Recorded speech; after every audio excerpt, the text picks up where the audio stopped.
Anthony Grasso here, bringing you financial news you can use. In this video, we're going to go over the $748 billion stimulus package proposal that just came out a couple hours ago on Monday, December 14th, 2020. But before that, if you like this video, smash that like button down below and consider subscribing if you're interested in financial news that could benefit you. Okay, let's get right into it.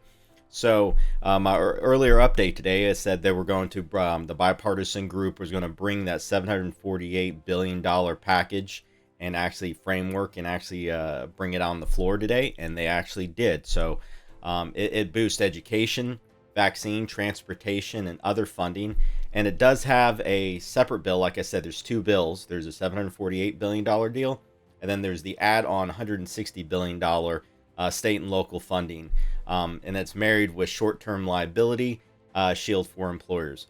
So in the bipartisan group, I just want to mention this, the 11 people that are part of this bipartisan group are Manchin, Murkowski, Mitt Romney, Mark Warner, Angus King, Susan Collins, Maggie Hassan, Jeanine Sheen, Bill Cassidy, Rob Portman, and Senate Minority Whip Dick Durbin. So, and then not all these Democrats support that secondary liability shield compromise, but we'll get right into it. So, all right, let's bring this up here.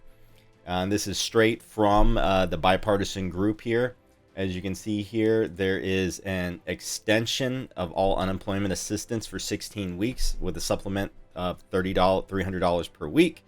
And it went from $288 billion to $300 billion for small business administration, and that's for the second round of PPP for small businesses, the 501c3, restaurants, live venues, EIDL grants, which is great, and loan forgiveness process is simplified for borrowers who borrow less than $150,000. Now here, $13 billion for emergency food assistance. That was $26 billion. I don't know why they decreased it to $13 billion. Not giving food to the hungry. I mean, that's just not good. $25 billion for emergency rental assistance. So that's the extension of the eviction moratorium through January 31st. There's an extension of student loan for forbearance to April 1st, 2021. $35 billion for healthcare relief fund. You have $16 billion up here going for the vaccine. That's all the same. Substance abuse, $5 billion, $82 billion of education funding, $10 billion for broadband, and $45 billion for funding for the transportation sector. So let's go up on our spreadsheet before we go into the $160 billion spin-off plan for the state and local governments. So I updated it here for us. So we broke out and then I put the White House proposal in orange because we're not discussing that right now. It's not on the table, but I left it on the spreadsheet because you never know what's going to happen with these stimulus talks.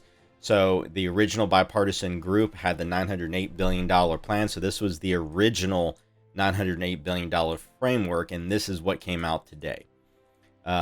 So there is zero stimulus checks. Unfortunately, everybody, there's no stimulus checks in this specifically. And then the lawsuit protections and the state and local government was spun out.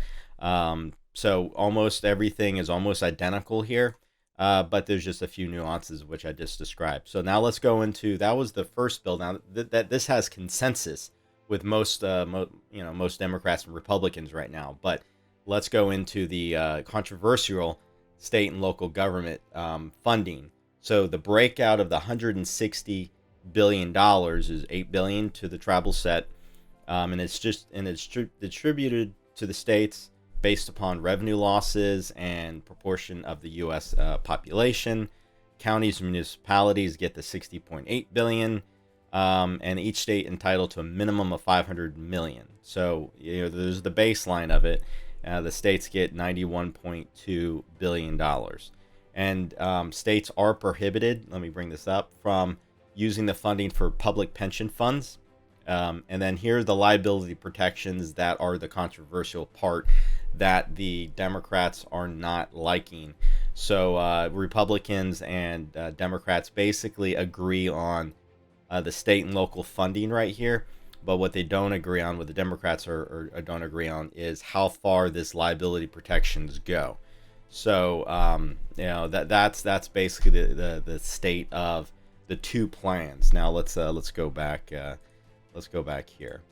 Now the 100, as I said before, it's controversial. The $160 billion secondary plan. What they're hoping for is one of them passes. The $748 billion plan passes, but then like the $160 billion gets pushed off to the new year.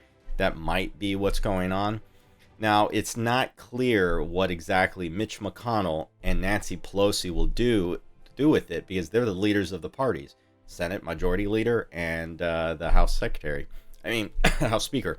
So the leaders of the group said it's now up to McConnell and Pelosi to decide whether it can press both chambers of Congress as lawmakers scramble to wrap up the legislative session by Friday. So as we all know, by Friday, that's when the government spending bill. So they passed a 1-week extension for the spending bill. So you got the spending bill for the government funding, so the government doesn't shut down. Now you have the omnibus bill that has it's just a package of bills, like basically that's going to get passed. And then the stimulus is going to be thrown on top of it. So whether they can actually pass the spending bill by Friday, this is supposed to actually be on top of it. Now it's been kind of quiet by McConnell and Pelosi today. So McConnell has not commented directly on the bipartisan proposal, though it does meet his general framework, as he relented on previous demands for liability reform and any new stimulus measure. He did not address it directly on Monday today, but it did tout some provisions included in the compromise, including the small business funding and money for vaccine distribution. So he might not be happy with it completely, but that's where we are. And he said basically it's up to us.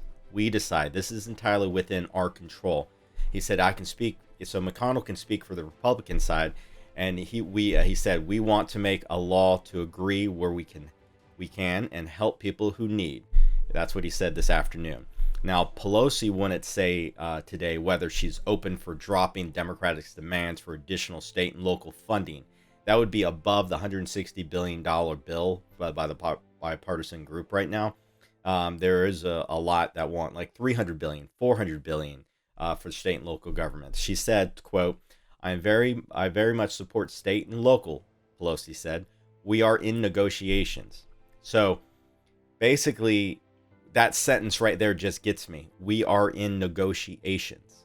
So this proposal is to her a negotiation to start from. That's how I'm reading her statement.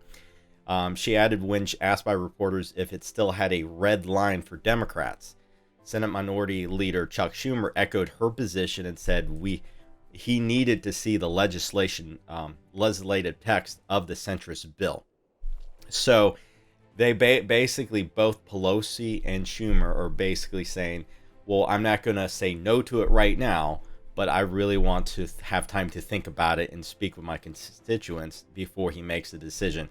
I'm thinking they're probably going to add on more to this, but we don't know. Tomorrow's a new day. So, and congressional leaders are also holding their own coronavirus talks and will need to see legislative text of the group's work. So the framework I just provided to you in this, and let me bring it back up again. So the framework that I provided for you up here on the state and local government funding, liability protections, and all this. So this officially came from them. So they just gave the outline, but the actual legislative text is the actually thick bill. They're actually going to go through it word for word and examine it, and to make sure it's exactly what they were wanting. So what does this all mean right now? Well, the state of it, there's no official agreement as of tonight, December 14, 2020 at 6:30 p.m. But over the next couple of days, they're going to be discussing it, and hopefully they will be able to pass a coronavirus relief bill. God knows we all need it. So that's the update for tonight on December 14th. If you like this video, smash that like button down below and click the bobblehead in the middle of the screen, and subscribe to this channel if you like financial news you can use. So we'll be talking with you soon. Ciao.